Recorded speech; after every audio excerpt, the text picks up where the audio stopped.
नमस्कार विद्यार्थी मित्रों। आज हम कक्षा 10वीं में हिंदी विषय में बात करेंगे। तो चलिए आगे देखते हैं। हम इसकी शुरुआत करें उससे पहले कुछ प्रश्न के जवाब विद्यार्थियों को देने होंगे। उम्र में बड़ी को हम हिंदी में क्या कहते हैं?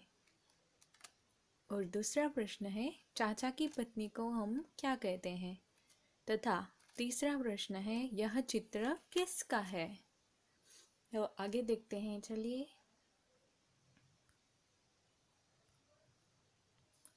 हाँ, तो विद्यार्थी मित्रों, आज हम हिंदी के एक पाठ के बारे में बात करेंगे जिसका नाम है बूढ़ी काकी।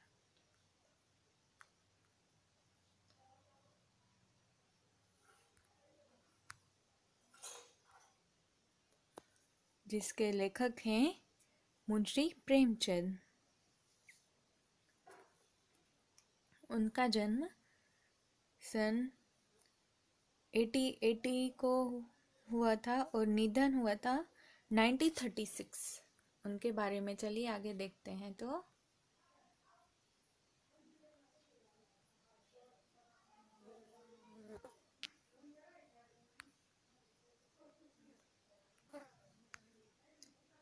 उनका जन्म हुआ था 1880 में। उनके बारे में देखें तो हिंदी के उपन्यास सम्राट प्रेमचंद का जन्म उत्तर प्रदेश में वाराणसी के निकट लम्ही नामक गांव में हुआ था। उनका मूल नाम धनपत राय था। याद रखिएगा, उनका नाम था धनपत राय और उपन्यास के सम्राट प्रेमचंद को माना जाता है। और उनका जन्म स्थान लम्ही नामक गांव जो वाराणसी से निकट में आता है। शिक्षा काल में ही उन्होंने अंग्रेजी के साथ उर्दू का भी अध्ययन किया था। प्रारंभ में वे कुछ वर्षों तक स्कूल में रहे। बाद में शिक्षा विभाग में सब डिप्टी इंस्पेक्टर रहे। स्वाधीनता आंदोलन में भाग लेने के कारण उन्हें नौकरी छोड़ दी और वे स्वयं लेखन की ओर मुड़े। वे हिंदी ही नहीं बल्कि समग्र भारतीय साहित्य के महान व्यक्तित्व हैं। अपनी आवाज़ जनता तक पहुंचाने के लिए उन्होंने उपन्यास, कहानियाँ और नाटक लिखे। उन्होंने अन्य भाषाओं से अनुवाद किए, निबंध लिखे तथा बालोपयोगी साहित्य की रचना भी की। गबन, वरदान, प्रतिज्ञा, सेवा सदन, प्रेमाश्रम, रंगभूमि, कर्मभूमि, निर्मला, कायाकल्प, गोदान, मंगलसूत्र जो उनका अपूर्ण रह गया, उनके सारे उपन्यास हैं। मानसरोवर 8 विभागों में उनकी लगभग 300 कहानियाँ संग्रहित हैं। प्रेम की वेदी, करबला और संग्राम उनके नाटक है। कुछ विचार, कलम और तलवार और त्याग आदि उनके निबंध संकलन है। इस प्रकार से मुंशी प्रेमचंद के बारे में हमने देखा। अब थोड़ी सी जानकारी बूढ़ी काकी के बारे में भी ले लें। बूढ़ी काकी उन असहाय और दयनीय व्यक्तियों की व्यथा है जिन्हें परिस्थितिवश मजबूरी में अपनी संपत्ति किसी अन्य को सौंपनी पड़ती है और खुद उसकी कृपा पर जीना पड़ता है। खुद को उनकी कृपा पर जीना पड़ता है। बूढ़ी काकी पति और नौजवान बेटे की मृत्यु के पश्चात अपने एकमात्र भतीजे के वादों पर विश्वास करके अपनी संपत्ति उसके नाम कर देती है।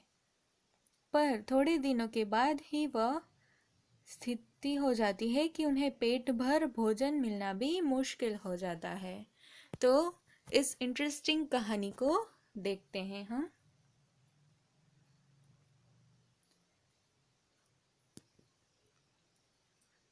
हमने देखा कि यह कहानी प्रेमचंद द्वारा लिखित एक उपन्यास है।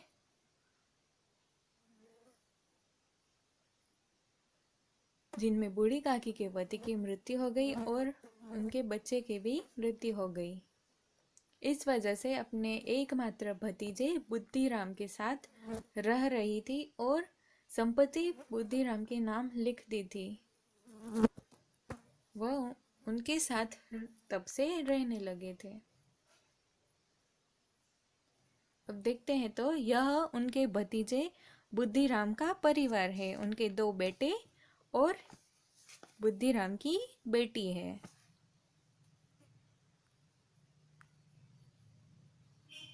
बुद्धिराम का परिवार, बुद्धिराम और उसकी पत्नी।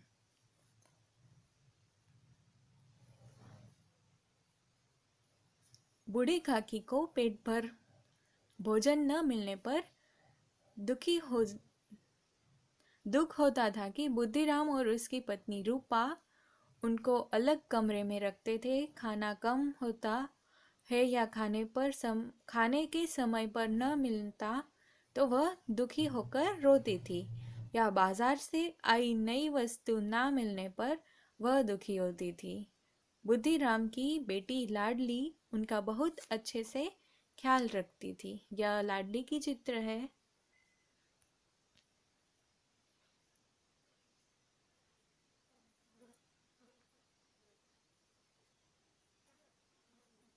सुखराम के तिलक में बुद्धिराम बूढ़ी अम्मा को एक कमरे में बंद कर देते हैं।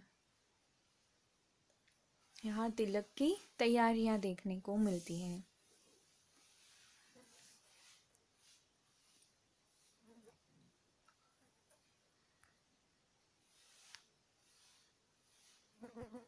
यह खाने की तैयारी देख सकते हैं और घर में स्त्रियों का संगीत, यानी कि बुद्धिराम के लड़के का तिलक उत्सव है।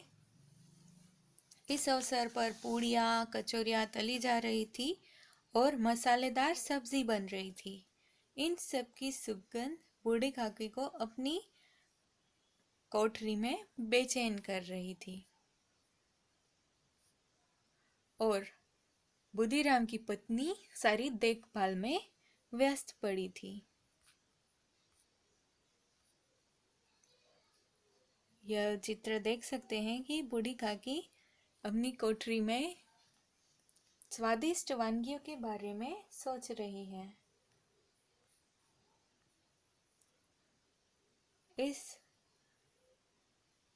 यह सुगंध से वह बड़ी बेचैन हो जाती है। उन्हें लगता है कि मेहमानों ने भोजन कर लिया होगा और उनके लिए कोई भी भोजन लेकर अब तक नहीं आया। यह सोचकर उन्हें रोना आ गया, पर वे मन महसूस कर रह गई। शुभ अवसर पर रोना बुरा लगता है।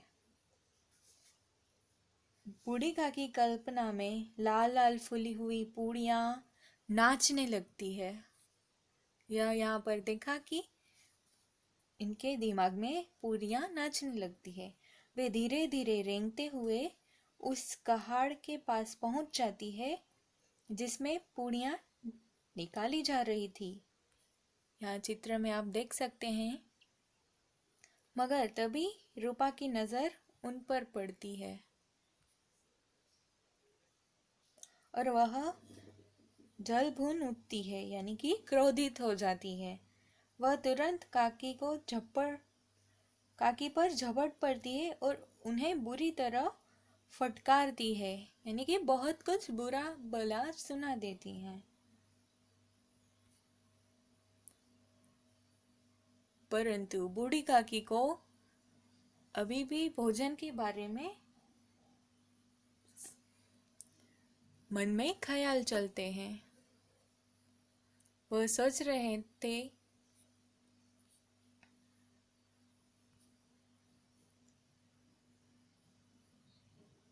वहां पर बूढ़ी काकी सन्न हो जाती है और कुछ नहीं बोलती।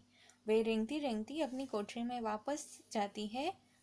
अब वे अपनी जल्दबाजी पर दुखी होती हैं। वे रूपा की झिड़की को उचित मानती है और अपने किए पर पछताती हैं। वे निश्चित करती हैं कि अब जब तक कोई उन्हें बुलाने नहीं आएगा वे बाहर नहीं जाएंगी। लेकिन कुछ समय और बीता तो उनसे रहा नहीं गया। वे फिर सरकती हुई आंगन में पहुंची। वे देखती है कि मेहमान मंडली अभी भी भोजन कर रही है और वहां पर पात जमी हुई है, यानी कि सभी लोग खाने पर बैठे हुए हैं। यह देखकर बुद्धिराम काकी को आया हुआ देख आग बबूला हो उठता है। वह लपक कर आता है और बूढ़ी काकी के दोनों हाथ पकड़कर उन्हें घसीटते हुए अंधेरी कोठरी में पटक आता है। अब बुद्धिराम और उसकी पत्नी रूपा बूढ़ी काकी को दंड देने का निश्चय करते हैं और यह दंड के समय लाडली भी वहां उपस्थित रहती है। आमंत्रित मेहमानों, घर वालों, बाजे वालों, धोबी, नाई सबने भोजन कर लिया था, लेकिन बूढ़ी काकी को भोजन करने के लिए किसी ने नहीं पूछा। लाडली इस बात से दुखी थी। सब लोग सो जाते हैं, परंतु बूढ़ी काकी को कोई खाने पर नहीं पूछता।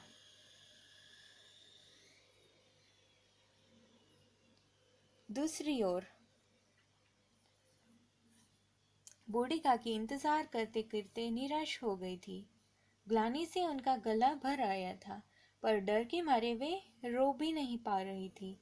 जब सब सो गए तो लाडली बूढ़ी काकी के पास पहुंची। उसने बूढ़ी काकी से कहा कि वह अपने हिस्से की पूरी ले। पूरियां ले आई है, वे खा ले। इतना सुनते ही बूढ़ी काकी पूड़ियों पर टूट पड़ती है और 5 मिनट में सारी पूड़ियाँ खा लेती है। वे लाडली से कहती है कि वह अपनी माँ से और पूड़ियाँ मंगा कर लाए, पर माँ के मारने के डर से लाडली इनकार कर देती है।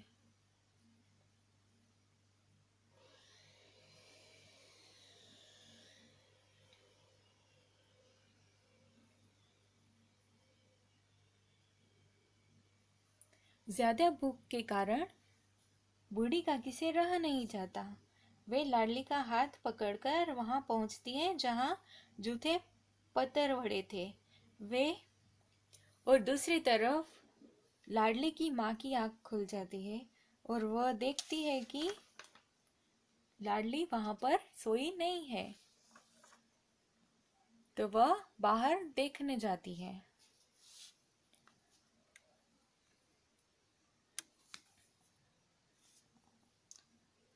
जहां जूठे पत्तल पड़े थे वहां पर लाडली और बूढ़ी काकी पहुंचे हुए थे। वे बैठ जाती है और उन पतलों से पूड़ियों के जूठे टुकड़े तथा पतलों पर छूटे हुए अन्य व्यंजन उठा कर बखानते हुए खाने लगती है। तभी सो रही रूपा की नींद खुलती है। वह लाडली को अपने पास नहीं पाती। वह उठकर जाती है तो देखती है कि लाडली जूठे पतलों के पास खड़ी है और बूढ़ी काकी पतलों से पूड़ियों के जूठे टुकड़े चुन चुन कर खा रही है। यह हृदय विदारक दृश्य देखकर रूपा सन्न रह जाती है। घृणा और भय से उनकी आंखों भर आती है। उसे लगता है कि वह कितनी निर्दय है। वह मन ही मन में अपनी इस भयंकर गलती के लिए क्षमा मांगती है। इस चित्र में आप देख सकते हैं वह बूढ़ी काकी के लिए खाना ले आती है और वह खाना देकर बूढ़ी काकी से क्षमा भी मांगती है। खाना लेके आती हुई यहाँ दिखाई दे रही है और दूसरे दृश्य में रसोई वह खाना देखकर क्षमा मांगती है बूढ़ी काकी से।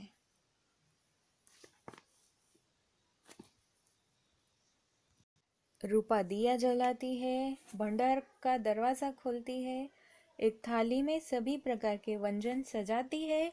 वह बूढ़ी काकी को वहां से उठाती है और भोजन की थाली उनके पास रखकर उनसे भोजन करने के लिए कहती है। वह बूढ़ी काकी से अपनी भूल के लिए बुरा न मानने और परमात्मा से इस अपराध के लिए क्षमा करने की प्रार्थना करने के लिए कहती है।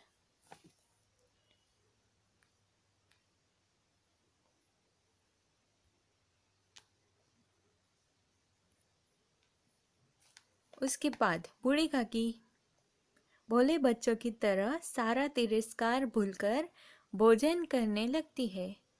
उसके रोए रोए से रूपा के लिए सच्ची सदिच्छाएं निकल रही थी। इस प्रकार से हमने कहानी देखी जिसमें हमने बूढ़ी काकी के बारे में जाना, उनके दुख के बारे में जाना, उनके परिवार के बारे में जाना तथा बुद्धिराम के बच्चे सुखराम का तिलक उत्सव था उसके बारे में देखा। बूढ़ी काकी पहले बाहर निकलती हैं, तब रूपा उन्हें अंदर लेके जाती है। दूसरी बार जब वह अपने आप को रोक नहीं पाते तब बाहर निकलते हैं। तब बुद्धिराम और रूपा खुद उन्हें क्रोधित होकर उनके रूम में कमरे में ले जाते हैं और खाना न देने की सजा देते हैं। इस सजा में लाडली अत्यंत चिंतित हो जाती है और वह अपना खाना और न खाकर बूढ़ी काकी के लिए खाना ले जाती है। जब सब लोग रात को सो जाते हैं तब वह छुपके से जाकर बूढ़ी काकी को खाना खिलाती है, परंतु थोड़ा सा खाना खाते उनकी नीयत और पेट दोनों नहीं भरते। इस वजह से वह जाते हैं और जहाँ जूठी पत्थरें पड़ी होती हैं वहाँ से जूठी पुड़िया स्वादिष्ट बोलकर उन्हें खाती हैं। इस दौरान रूपा लाडली को अपने पास न देखकर वह चिंतित हो जाती है और वह लाडली को देखने के लिए आती है। तब वह देखती है कि बूढ़ी काकी जूठी पत्तलों में से खाना खाते हैं। यह देखकर रूपा अत्यंत दुखी हो जाती है और अपने किए पर पछताती है तथा बूढ़ी काकी के लिए स्वादिष्ट व्यंजन ले आती है तथा उन्हें प्यार से खिलाती है और बूढ़ी काकी से प्रार्थना करती है और माफी मांगती है तथा अपने इस पछतावे के लिए वह भगवान से भी माफ करने के लिए क्षमा मांगती है। उसके बाद बूढ़ी काकी भोले बच्चे की तरह सारा तिरस्कार भूल जाती है और भोजन का स्वाद लेती है और उनके रोम रोम में से रूपा के लिए सदिच्छाएं यानी कि अच्छी अच्छी इच्छाएं निकलती है और वह उसे आशीर्वाद भी देते हैं। इस प्रकार से हमने इस कहानी को देखा और समझा। उसके बाद यह मूल्यांकन विद्यार्थियों के लिए है जो उन्हें अपने आप से पूर्ण करना है तथा उनके लिए ये गृह कार्य भी है। आशा है कि आप सबको यह समझ आया होगा। धन्यवाद।